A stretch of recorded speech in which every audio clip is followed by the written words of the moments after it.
আসসালামু আলাইকুম। আমি বাংলাদেশ চলচ্চিত্র মেকআপম্যান সমিতির কমিটির একজন কার্যকরী পরিষদের সদস্য এবং আমি সিনিয়র মেকআপম্যান, মেকআপ আর্টিস্ট। আমি প্রায় 40 বছর চলচ্চিত্র মেকআপম্যান হিসেবে কাজ করি।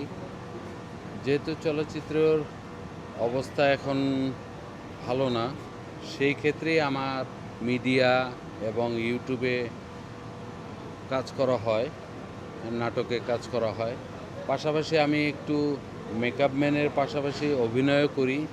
সেই ক্ষেত্রে আমি একটা কাজে কোটালীপাড়া যাই, সেখানে পরিচালকের জন্মদিন ছিল। সেই জন্মদিনে আমরা একটু নাচ গান করছিলাম।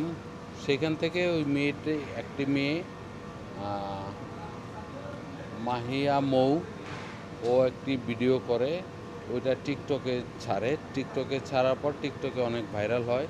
সেইখান থেকে টিকটক থেকে ফুটেজ নিয়ে এডিপি বাংলা, সে একটি ছেলে নিউজ করে দেয় যে উপজেলা জামাত নেতা তরুণীর সাথে পট, এবং লেখছে যে বলেন তো উনি কোন দলের নেতা।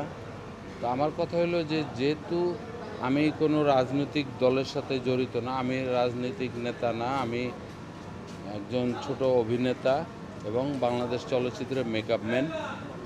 আমার এই ট্যাগটি দেওয়ার কারণে আমার পারিবারিক, সামাজিক এবং আমার কর্মী ভাইয়েরা সবাই আমাকে হেনস্থা করছে, সবাই আমাকে ছি বলছে।